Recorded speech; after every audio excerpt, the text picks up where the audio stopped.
Every community has stories that are celebrated and stories that are forgotten. Some disappear because history overlooked them. Others were deliberately erased, not because their contributions were small, but because parts of who they were made others uncomfortable. Welcome to Pure Uncharted.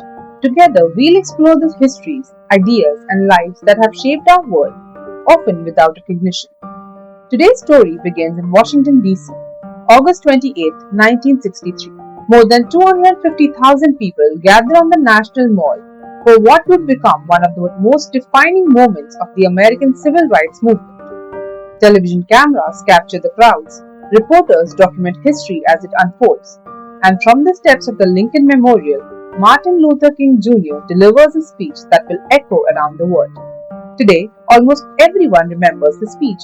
Far fewer remember the man who made sure the march happened at all. A strategist, an organizer, a logistical genius, a civil rights activist whose influence stretched across decades. A man who was repeatedly pushed out of the spotlight because he was gay. His name was Bayard Rustin, and without him, one of the defining moments of American history might never have happened. Bayard Rustin was born in Pennsylvania in 1912 and raised primarily by his grandparents. His upbringing was unusual for the time. His grandmother was deeply involved in social justice causes and exposed him to ideas about equality, activism, and human dignity from an early age. Rustin grew up in a world defined by segregation. He experienced discrimination firsthand, but he also developed a belief that social change required organization, discipline, and persistence. As a young man, he became involved in various political and social movements. Some would later prove controversial, others would shape the rest of his life. Most importantly, he embraced pacifism, the belief that violence was not only morally wrong, but strategically ineffective. It was a philosophy that placed him at odds with much of the political thinking of the time. Rustin believed that lasting change could not simply be won through force. It had to be organized and morally consistent. This idea would eventually bring him into contact with one of the most important figures in American history. When Martin Luther King Jr. emerged as a national leader during the Montgomery bus boycott, he possessed extraordinary charisma and moral authority. What he lacked was experience organizing large-scale non-violent campaigns. Bayard Rustin had that experience. Rustin had studied the methods of Mahatma Gandhi. He had participated in direct action campaigns.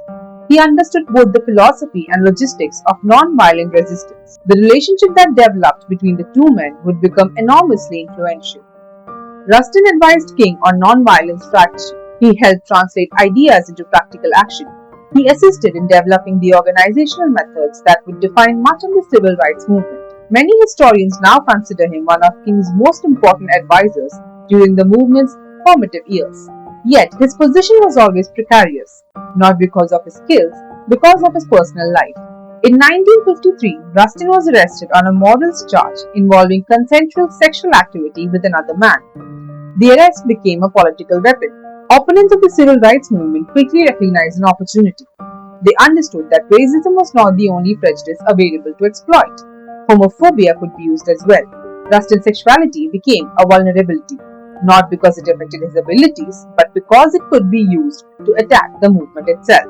Again and again, political opponents attempted to discredit civil rights campaigns by highlighting Rustin's presence. Sometimes the pressure came from outside, sometimes it came from within.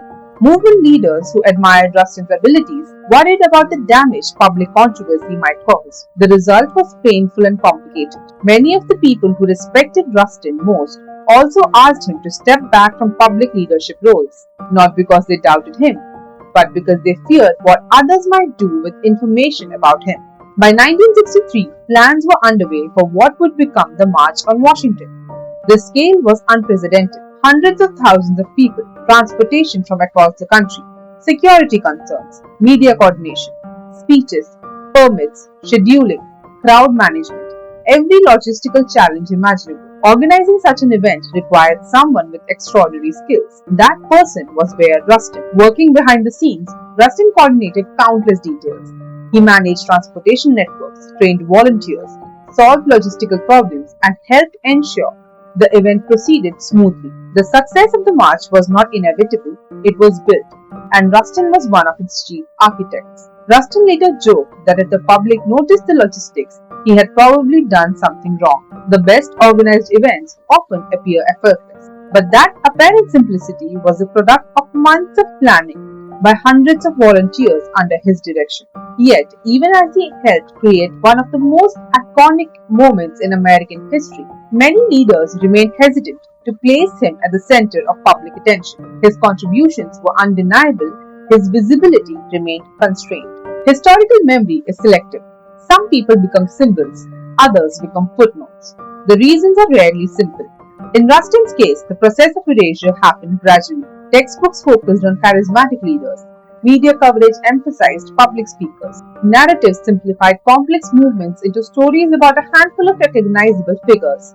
At the same time, Rustin's sexuality made some institutions uncomfortable. For decades, discussing his life honestly meant discussing aspects of identity many historians, educators, and publishers preferred to avoid. The result was not total disappearance, it was something subtler: marginalization. Rustin remained present in the historical record, but barely at the center. The man who helped shape events often became a supporting character in stories he had helped create. In recent decades, historians have begun re-evaluating Bayard Rustin's role. The reassessment has revealed something important. Rustin was not simply an overlooked participant, he was a central figure, someone whose influence extended far beyond the moments for which he is most often remembered. His story also complicates simplistic narratives about social movement. History is rarely made by a single individual.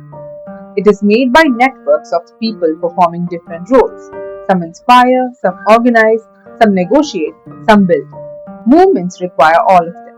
Rustin's contribution reminds us that the people behind the scenes are often as important as the people at the microphone. Bayard Rustin spent much of his life helping others become visible. He organized campaigns, built coalitions, developed strategies, created opportunities for change. Yet history often treated him differently, not because his contributions were small, because aspects of his identity made institutions uncomfortable. The irony is difficult to miss. One of the architects of modern civil rights history became partially hidden from that history, not erased entirely, just slightly pushed towards the margin, far enough that generations of people learned about the movement without learning about him. Today, historians, educators, and activists are beginning to restore Bayard Rustin to the place he always deserved in the story, not as a footnote, not simply as Martin Luther King Jr.'s advisor, but as one of the principal architects of the modern civil rights movement. And perhaps that is why Bayard Rustin's story matters, not only because of what he achieved, but because it reminds us that history is not simply a record of what happened, it is a record of who gets remembered and who does not. History isn't only what survives, it is also what we choose to remember. Thank you for exploring Queer Uncharted with me. Until next time, keep questioning, keep learning, and keep making room for stories that deserve to be heard.